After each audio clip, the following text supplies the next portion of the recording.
The Garden Bench in Early Evening, a Miss Marple Mystery. Hi there, welcome back to Haunting Vales. Tonight's mystery begins in the quiet stillness of early evening, when the light fades gently over the gardens of St. Mary Mead, and the world seems to pause between day and night. On a simple wooden bench, tucked beneath overhanging branches, someone was last seen sitting alone, calm, undisturbed, and never seen again. At first, the village treats it as a small concern, a misunderstanding, perhaps, even a quiet departure. But Miss Marple notices the details others overlook: the position of the bench, the faint marks in the soil, and the curious absence of anything that might explain what truly happened there. As the shadows lengthen and the truth begins to surface, it becomes clear that the peaceful garden was the setting for something far more deliberate than anyone wished to believe. Because sometimes the most ordinary places become the scene of the most carefully hidden crimes. Before we uncover what truly happened on the garden bench that evening, don't forget to subscribe for more haunting Miss Marple mysteries on Haunting Vales. Chapter 1. The Garden Bench in Early Evening. The garden bench stood in its usual place, half hidden beneath the soft droop of a willow tree, where the light of early evening settled like a quiet secret.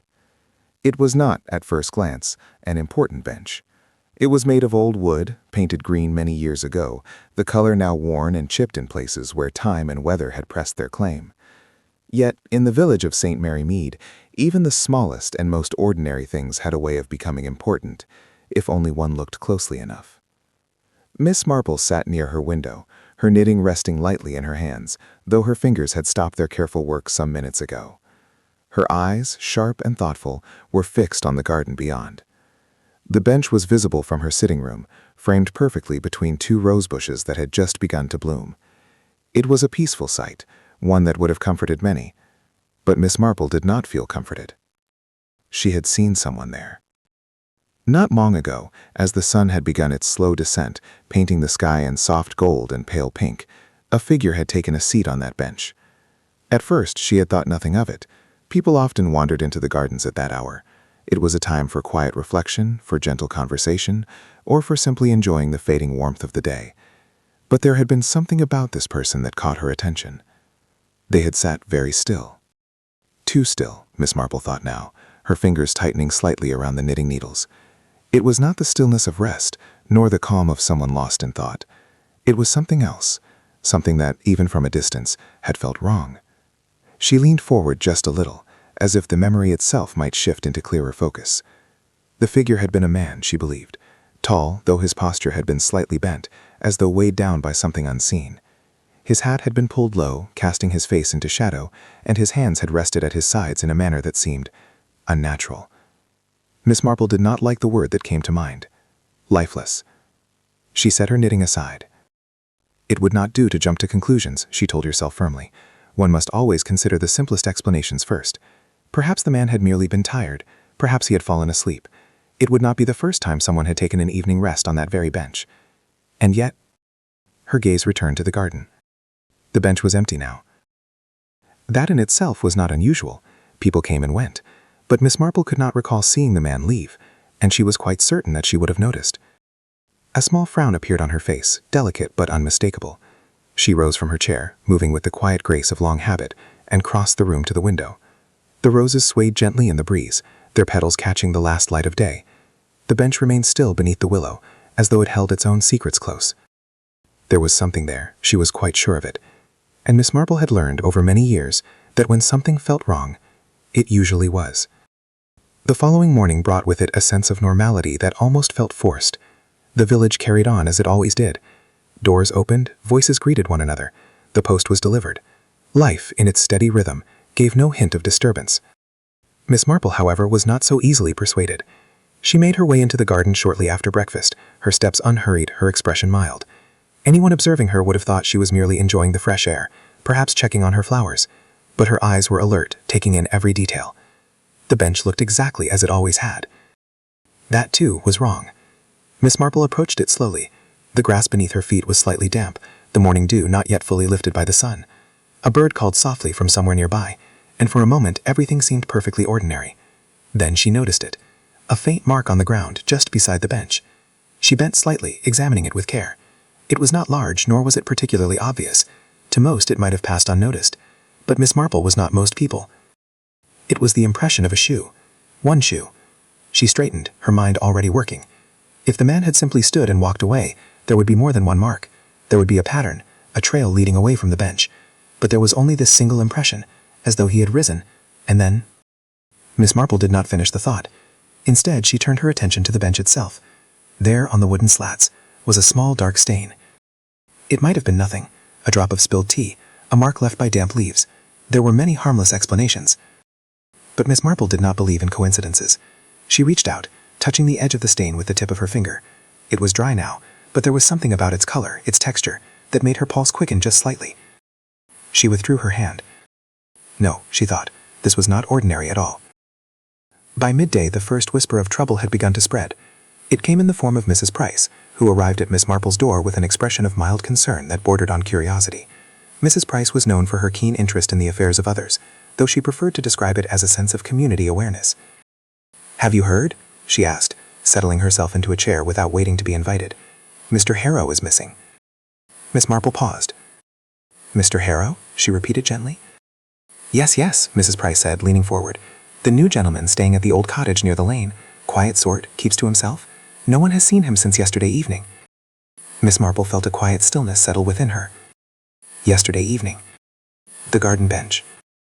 "I see," she said. Mrs. Price nodded eagerly. "It is most unusual. His door was found unlocked this morning and there was no sign of him inside. Not a single sign. It is as though he simply vanished." Miss Marple's gaze drifted, just for a moment, toward the garden. Vanished. "Yes," she said softly. "Most unusual indeed." The afternoon passed in a haze of quiet thought. Miss Marple resumed her knitting, but her mind was far from her work. Pieces of the puzzle had begun to form, though they did not yet fit together. A man sitting too still on a bench, a single shoe mark, a dark stain, and now a disappearance. It was not enough, not yet, but it was something. Miss Marple knew that answers did not come from rushing. They came from patience, from observation, from understanding the small details that others overlooked. Still, she could not shake the feeling that time mattered. That something had happened on that bench, in that soft, quiet hour of early evening, something that no one else had seen. Something that someone had hoped it would remain hidden. Chapter 2. The Shadows That Linger by the Bench. The village did not like uncertainty. It moved through its days with a quiet confidence, built on routine and familiarity, and when something disturbed that balance, even in the smallest way, it was felt by everyone. By the second day of Mr. Harrow's disappearance, that disturbance had settled like a thin mist over St. Mary Mead. Miss Marple noticed it in the way people spoke. Their voices were softer, yet more urgent. Conversations paused when someone new approached, then resumed in hushed tones. Doors closed more quickly. Windows remained open just a little longer, as if listening. And always, the garden bench remained where it had always been. Miss Marple sat in her usual chair that afternoon, her knitting once again in her hands, though she had made very little progress. Her thoughts circled the same details again and again, each time returning to that moment in the early evening when she had seen the figure seated beneath the willow. Too still. That was the detail she could not ignore. A person at rest still breathes, still shifts, still carries the quiet signs of life. But that man had not. He had been fixed, as though the moment itself had been held in place. Her eyes lifted toward the garden. It was time, she thought, to stop observing from a distance. Miss Marple made her way along the narrow path that led beyond her garden, toward the lane where Mr. Harrow had been staying. The old cottage stood a little apart from the others, its walls pale with age, its windows framed by creeping vines that had not been properly tended. It was the sort of place that suggested privacy or secrecy. A small group had gathered nearby. Mrs. Price was among them, of course, along with Mr. Ellis, who owned the village shop, and a younger woman Miss Marple recognized as Clara Benson. They were speaking in low voices, their expressions a mixture of curiosity and unease. "Ah, Miss Marple," Mrs. Price said at once, turning toward her. "You have come to see for yourself, I suppose." Miss Marple smiled gently. "Only to understand what has happened." Mr. Ellis shook his head. "Nothing makes sense. The police have been through the cottage. They say there is no sign of a struggle, no sign that he left in a hurry. Everything is just as it should be." Clara Benson crossed her arms, her gaze fixed on the door cottage. "That is what makes it worse. People do not just disappear." Miss Marple inclined her head slightly. "No," she said, "they do not." Her eyes moved over the scene, taking in the small details others might overlook.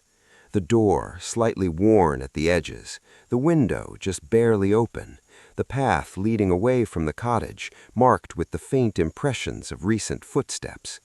But none of those details held her attention for long. Instead, she turned back toward the direction of her garden, toward the bench. It was not until later that evening that Miss Marple received a visitor who would change everything. Inspector Hale was not a man given to unnecessary drama. He carried himself with a quiet efficiency, his manner direct but not unkind. He had dealt with Miss Marple before, and though he did not always admit it, he had learned to respect her observations. "Good evening, Miss Marple." He removed his hat as he stepped inside. "I hope I am not disturbing you." "Not at all," Miss Marple replied, gesturing for him to sit. "I imagine you have come about Mr. Harrow." Inspector Hale nodded. "We have made very little progress. No witnesses, no clear motive, no indication of where he might have gone. It is unusual." Miss Marple folded her hands neatly in her lap. "Yes," she said, "unusual." The inspector studied her for a moment. "You have something to say." It was not a question. Miss Marple met his gaze calmly. "I saw him yesterday evening." There was a brief silence. "Where?" Inspector Hale asked. "In my garden, or rather on the bench beneath the willow tree. He was sitting there as the light began to fade." Inspector Hale leaned forward slightly. "Are you certain it was Mr. Harrow?" "Miss Marple cannot be absolutely certain," she replied, "but the timing fits, and the description matches what little I have heard. More importantly, there was something about him that troubled me." "Troubled you?" the inspector repeated. Miss Marple nodded. "He was sitting very still, too still. I did not see him move, I did not see him leave, and when I looked again later, he was gone." Inspector Hale's expression sharpened. "Gone how?" Miss Marple hesitated, choosing her words with care. "As though he had not left of his own accord." The room seemed to grow quieter. "I examined the bench this morning," she continued. "There was a mark on the ground, a single shoe impression, and a stain on the wood." Inspector Hale was already rising to his feet. Why was this not reported earlier? Miss Marple did not appear offended. "Because I wished to be certain that what I observed was not simply imagination, but I believe now that it was not." The inspector nodded once. "Show me."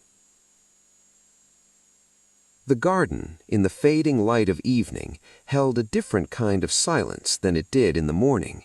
It was deeper, more watchful, as though the shadows themselves had taken notice. Miss Marple led the way to the bench. Inspector Hale approached it with careful attention, his eyes scanning the ground, the wood, the surrounding space. He crouched slightly, examining the faint shoe mark that Miss Marple had noticed earlier. "You are right," he said quietly. "There should be more than one." Miss Marple said nothing. He turned his attention to the bench itself, his fingers hovering just above the dark stain before finally touching it. "Blood," he said. The word settled heavily in the air. Miss Marple closed her eyes for a brief moment, as though confirming something she had already known. "Yes," she said softly. Inspector Hale stood, his expression now fully serious. "If this is where something happened, then we are no longer looking at a disappearance." "No," Miss Marple agreed. "We are not." The investigation moved quickly after that. The garden was examined in detail. The area around the bench was searched, measured, and recorded. Questions were asked, not only of Miss Marple, but of anyone who might have been nearby at the time. And slowly, very slowly, a pattern began to emerge. Mr. Harrow had arrived in the village only a week earlier.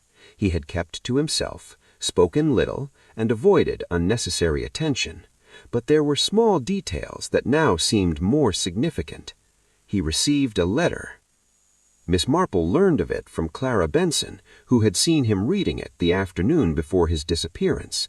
According to her, he had seemed unsettled, not frightened exactly, but tense, as though something long expected had finally arrived.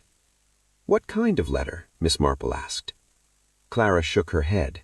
"I do not know. He folded it quickly when he noticed me looking, but I remember the envelope. It was plain, no return address."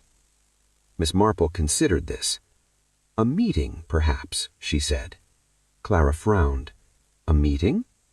"Yes," Miss Marple replied. "If someone wished to speak with him privately, the garden would be an ideal place, quiet, secluded, and at that hour unlikely to attract attention." Clara's expression shifted. "You think he met someone there?" Miss Marple's gaze drifted once more toward the bench.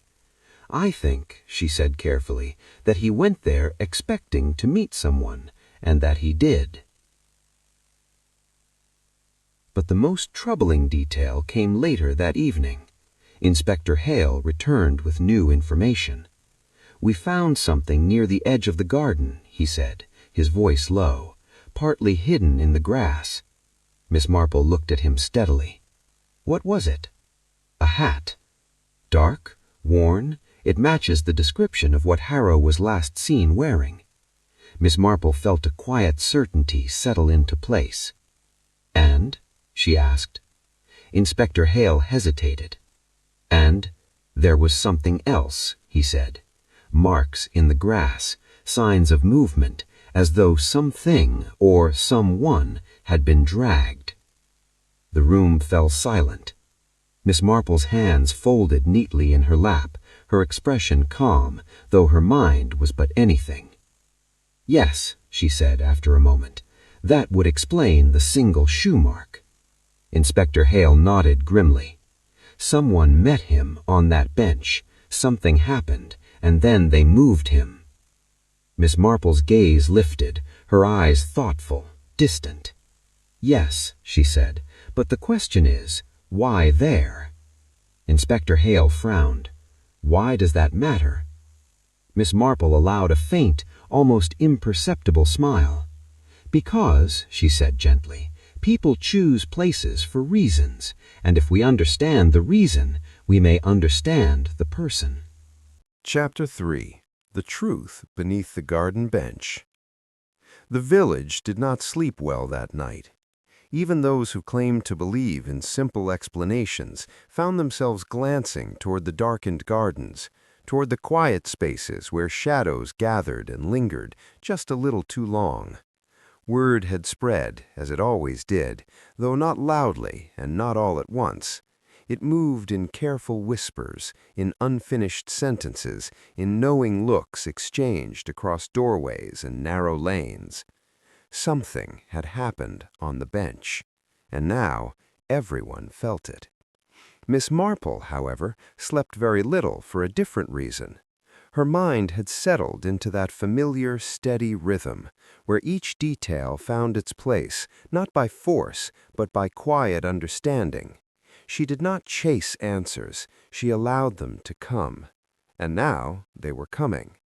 By morning, she knew what troubled her most. It was not the blood. It was not the missing man, it was the arrangement of it all. Miss Marple sat by her window, her knitting untouched beside her, her gaze fixed on the garden bench. The early light revealed every detail with gentle clarity: the worn wood, the slight dip in the seat where countless visitors had rested, the space around it, open yet carefully enclosed by the willow's drooping branches. It was not a random place. It was a chosen one. Which means, Miss Marple said softly to herself, that both of them knew it. Inspector Hale arrived just after midday, his expression carrying the weight of a man who had begun to see the shape of something troubling, though not yet its full form. "You asked to see me," he said, removing his hat as he stepped inside. Miss Marple nodded. "Yes, Inspector, I believe I understand what happened." He did not sit immediately. Instead, he watched her carefully, as though measuring the certainty in her voice. "Go on," he said. Miss Marple folded her hands neatly in her lap. "Mr. Harrow did not come to this village by chance. He came because he believed he would be safe here. That is why he chose a place so quiet, so ordinary, a place where no one would think to look too closely." Inspector Hale frowned slightly. "Safe from what?" Miss Marple's gaze remained steady. "From someone who knew him very well." There was a brief silence. "You believe this is personal," the inspector said. Miss Marple inclined her head. "Very much so. The letter he received was not a surprise. It was expected. It unsettled him, yes, but it did not shock him. That tells us something important." "That he knew who sent it," the inspector said slowly. "Exactly, and that he agreed to meet them." Inspector Hale finally took a seat, leaning forward slightly. "On the bench?" "Yes," Miss Marple said, "at a time when the light is soft, when people are less likely to pay attention. Early evening is a curious hour. It feels safe, familiar, almost gentle." Her eyes drifted toward the window. "But it can also hide things." Inspector Hale exhaled slowly. "So he meets this person, they sit, they talk, and then something goes wrong?" Miss Marple shook her head gently. "No," she said, "that is where most people make a mistake. They assume it was sudden, unexpected, but I do not believe that is the case." The inspector's eyes narrowed. "You think it was planned?" "I think," Miss Marple said carefully, "that one of them came to that bench already knowing how the evening would end." The words settled heavily between them. Inspector Hale considered this. Then why sit? Why not choose a more practical location? Miss Marple smiled faintly. "Because appearances matter," she said. "A bench in a garden suggests peace, conversation, nothing alarming. If anyone happened to glance in that direction, they would see nothing unusual, just two people sitting together as the day fades." Inspector Hale nodded slowly, and when it was done, "He could not walk away," Miss Marple finished quietly. "That is why there is only one shoe mark. The movement afterwards was not natural, it was forced." The inspector's jaw tightened. "Dragged." "Yes." There was a brief pause, longer this time. Inspector Hale leaned back slightly, his expression thoughtful but still uncertain. "We have no sign of who this other person might be, no witnesses, no clear connection." Miss Marple's eyes softened, though her voice remained steady. "Oh, but we do," she said. The inspector looked at her sharply. "We do?" Miss Marple nodded. "Think about the letter," she said. "Plain, no return address. That suggests someone who did not wish to be traced, but who did not need to explain themselves. Mr. Harrow knew who it was without being told." Inspector Hale frowned. "That could be anyone from his past." "Yes," Miss Marple agreed, "but not just anyone. Someone he would agree to meet alone. Someone he would not fear immediately, even if he felt uneasy." The inspector's gaze sharpened. "Someone he trusted, at least once." Miss Marple smiled faintly. "Exactly." The answer, when it came, was not dramatic. It did not arrive with raised voices or sudden confessions. It came quietly, as such truths often do.